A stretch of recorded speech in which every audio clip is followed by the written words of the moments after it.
Título de la lección: ¿aceptar a Cristo es todo lo que se necesita para ser salvo? La frase aceptar a Jesucristo como tu Salvador personal es ampliamente utilizada en el cristianismo moderno, especialmente en los movimientos protestantes conservadores. Muchas iglesias concluyen sus servicios de adoración con la invitación de aceptar a Cristo. Sin embargo, esta expresión por sí sola, aunque bien intencionada, resulta incompleta y no refleja la profundidad del proceso de salvación enseñado en las Escrituras. Aquellos que estudian la Biblia saben que esa frase, aceptar a Jesucristo como tu Salvador personal, no se encuentra de manera literal en las Escrituras. Por supuesto, hay muchas frases que los apostólicos pentecostales usamos que tampoco se encuentran directamente en la Biblia. Pero lo que importa es que nuestras enseñanzas tengan un fundamento bíblico o que estén en línea con la enseñanza de las Escrituras. Así que debemos investigar si el concepto de esta idea, acepta a Cristo como tu Salvador personal, se encuentra en la Biblia. Ahora procuraremos responder a las siguientes preguntas. ¿Cómo surgió esta frase? ¿Cuál es su origen? ¿Es un concepto bíblico? ¿Es aceptar a Cristo todo lo que se necesita para ser salvo? ¿Qué significa exactamente aceptar a Cristo? Primero, se cree que esta frase, acepta a Cristo como tu Salvador, surgió durante los movimientos de avivamiento protestantes. Era una forma abreviada de resumir la doctrina de la salvación por gracia mediante la fe en Cristo, según la enseñanza protestante conservadora. En estos movimientos, los predicadores y líderes religiosos hacían un llamado o invitación a las personas para que respondieran de forma personal al mensaje del Evangelio. Esta respuesta significaba para ellos hacer una decisión consciente de creer y confesar las verdades del Evangelio, comprometiéndose con Jesucristo como Salvador y Señor. Si la gente lo hacía, se les decía que eran salvos instantáneamente. Sin embargo, esta frase, acepta a Cristo como tu Salvador, no proporciona una explicación completa o precisa del plan de salvación según la enseñanza bíblica. Simplemente creer y confesar ciertas cosas no abarca la profundidad del proceso de salvación enseñado en el resto de las Escrituras. Ahora vayamos a la segunda pregunta. ¿Es bíblico aceptar a Jesús como tu Salvador personal? Podríamos responder afirmativa y negativamente. Sí y no. En un sentido, obviamente, la salvación es por gracia mediante la fe. Efesios 2, 8-9 dice: Porque por gracia sois salvos por medio de la fe, y esto no de vosotros, pues es don de Dios, no por obras, para que nadie se gloríe. Indudablemente uno debe creer en el Señor Jesucristo para ser salvo. En Hechos 16:31, Pablo y Silas le dijeron al carcelero de Filipo: Cree en el Señor Jesucristo, y serás salvo, tú y tu casa. También en Juan 1:12 podemos leer lo siguiente: Mas a todos los que le recibieron, a los que creen en su nombre, les dio potestad de ser hechos hijos de Dios. Entonces, para ser hechos hijos de Dios, debemos recibir a Jesucristo y creer en Él, creer en su nombre, el nombre de Jesús. ¿No es cierto? Desde este punto de vista, aceptar a Jesús como Salvador es un concepto válido. Pero, ¿cuál es el contexto? ¿Qué dice la Biblia a continuación? En el versículo 13 leemos lo siguiente: Los cuales no son engendrados de sangre, ni de voluntad de carne, ni de voluntad de varón, sino de Dios. Al decir que los creyentes son engendrados de Dios, la Biblia está hablando del nuevo nacimiento. Algo que Jesús explicará un poco más adelante en Juan capítulo 3, cuando dijo a Nicodemo: de cierto te digo, que el que no naciere de nuevo, no puede ver el reino de Dios. Juan 3:3. Y cuando Nicodemo no entendió eso, Jesús le explicó diciendo: de cierto te digo, que el que no naciere de agua y del Espíritu, no puede entrar en el reino de Dios. Juan 3:5. Así que la idea de recibir a Cristo es bíblica, pero no significa simplemente venir al frente y hacer una oración silenciosa, o repetir la oración del pecador, ni mucho menos tener solo una fe mental interna. Recibir a Cristo significa poner nuestra fe completamente en Él, en su obra redentora, en su muerte, sepultura y resurrección, arrepintiéndonos, siendo bautizados en el nombre de Jesús y recibiendo el don del Espíritu Santo. A todo ese proceso la Biblia le llama obedecer a la fe, obedecer a la verdad y obedecer al Evangelio, como dicen los siguientes versículos. Y por quien recibimos la gracia y el apostolado, para la obediencia a la fe en todas las naciones por amor de su nombre, Romanos 1:5. Pero ira y enojo a los que son contenciosos y no obedecen a la verdad, sino que obedecen a la injusticia, Romanos 2:8. Porque es tiempo de que el juicio comience por la casa de Dios, y si primero comienza por nosotros, ¿cuál será el fin de aquellos que no obedecen al Evangelio de Dios? 1 Pedro 4:17. Vayamos ahora al pasaje más utilizado para respaldar el concepto de aceptar a Jesús como Salvador personal. Romanos 10:9. Que si confesares con tu boca que Jesús es el Señor y creyeres en tu corazón que Dios le levantó de los muertos, serás salvo. Muchos utilizan este texto para enseñar que solo debes decir: confieso a Jesús como mi Señor y Salvador personal, y ya eres salvo. Cierto pastor prominente en Corea hacía algo así. Él predicaba, y luego leía Romanos 10:13 donde dice: porque todo aquel que invocare el nombre del Señor, será salvo. Luego este pastor decía: ¿cuántos quieren ser salvos? Levanten sus manos y repitan junto conmigo clamando: Señor. Y cuando la multitud lo hacía, el pastor les decía: ahora son salvos. ¿Pero es realmente eso lo que significa? Si miras el resto de las Escrituras te darás cuenta que no.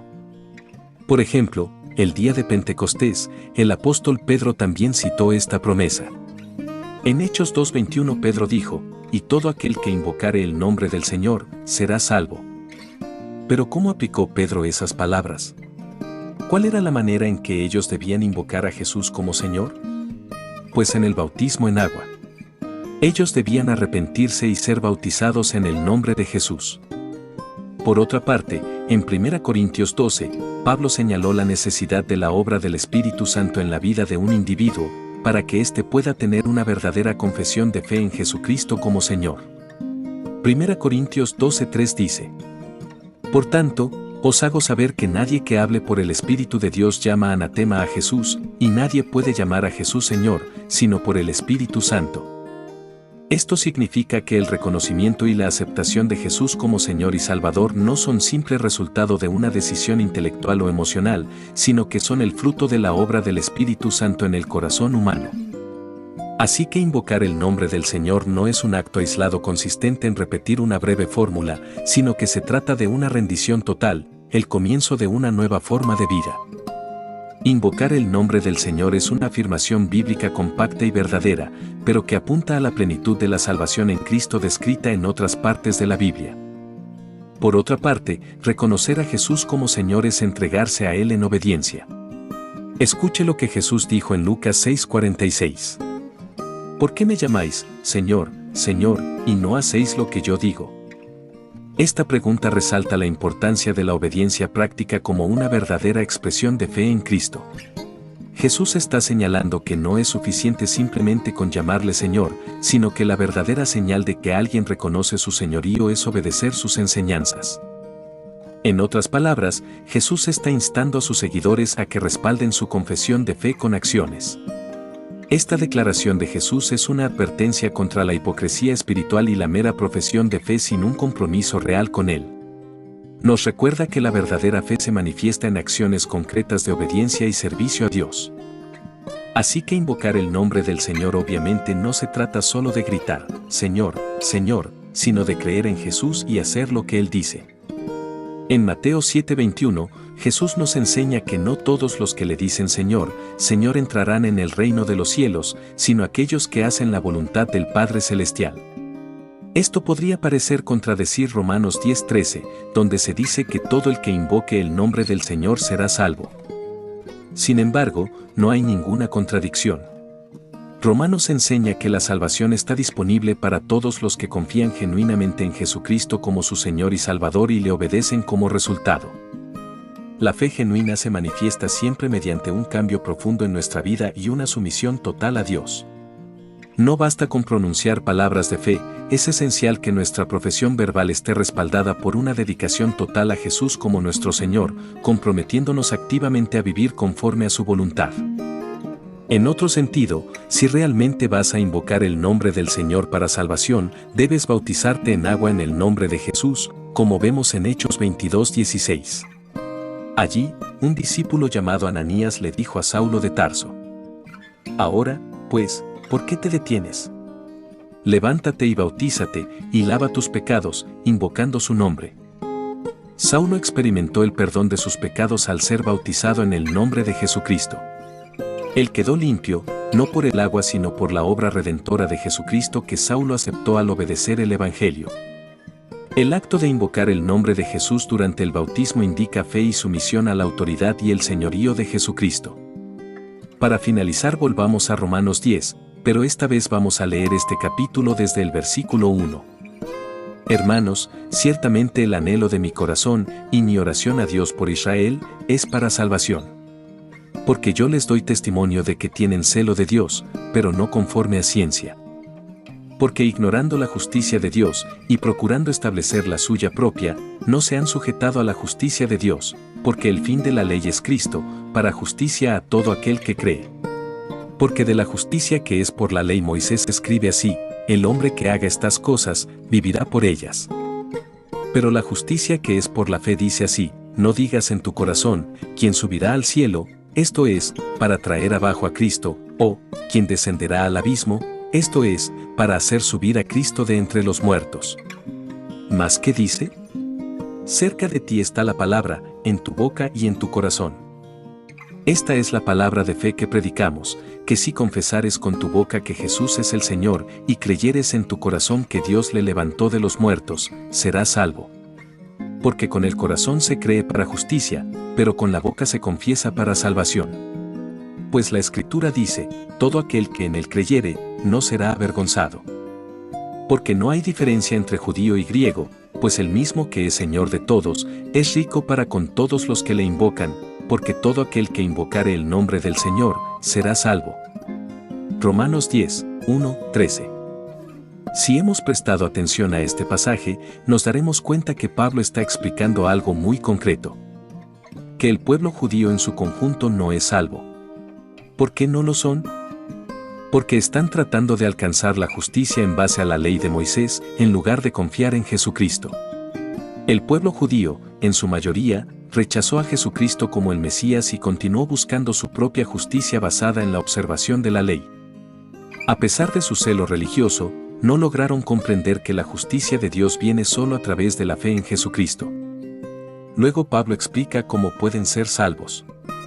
Él dice que ellos necesitan confesar que Jesús es el Señor, abandonando su búsqueda de justicia por las obras de la ley. Así es como serán salvos. Ellos necesitan creer que Jesús murió por sus pecados y que Dios lo resucitó de entre los muertos. La resurrección valida el sacrificio de Jesucristo y trae victoria total sobre el pecado. En otras palabras, Pablo no está enseñando una fórmula de salvación simplista. Él está señalando que, para ser salvo, uno debe cambiar de la incredulidad a la fe. Solo de esa forma se puede experimentar el plan de salvación de Dios. Pero la experiencia completa de la salvación se halla descrita en los capítulos anteriores del libro de Romanos. Por ejemplo, en Romanos 6, Pablo habla de morir al pecado y ser sepultado con Cristo en el bautismo en agua. En el capítulo 8 habla de ser lleno del Espíritu Santo y cómo éste ora con gemidos que no se pueden expresar, de forma que da testimonio a nuestro espíritu de que somos hijos de Dios. En resumen, la frase aceptar a Cristo como tu Salvador personal podría tener cierta validez como una forma de expresar la necesidad de una relación personal con Cristo en base a la fe. Indicaría que la salvación es un acto de gracia divina que se recibe por fe en Jesucristo y no se alcanza mediante la mera observancia de la ley. Sin embargo, es importante comprender que la fe en Jesucristo no se trata solo de pronunciar ciertas palabras o hacer una declaración verbal. Romanos 10:9, que enseña que hay que confesar con nuestra boca que Jesús es el Señor, debe entenderse dentro del contexto más amplio del capítulo entero, inclusive del libro completo de Romanos, donde Pablo explica ampliamente el Evangelio y la justificación por la fe. Creer en Jesucristo como Salvador y Señor para ser salvos es algo que nos guía a la experiencia del nuevo nacimiento enseñada por Jesucristo y explicada en Hechos 2:38 por el apóstol Pedro. La frase recibir a Cristo debe entenderse dentro del contexto bíblico más amplio del plan de salvación, que incluye el arrepentimiento, bautismo en agua en el nombre de Jesús y recibir el Espíritu Santo, junto con una vida de obediencia continua a Cristo.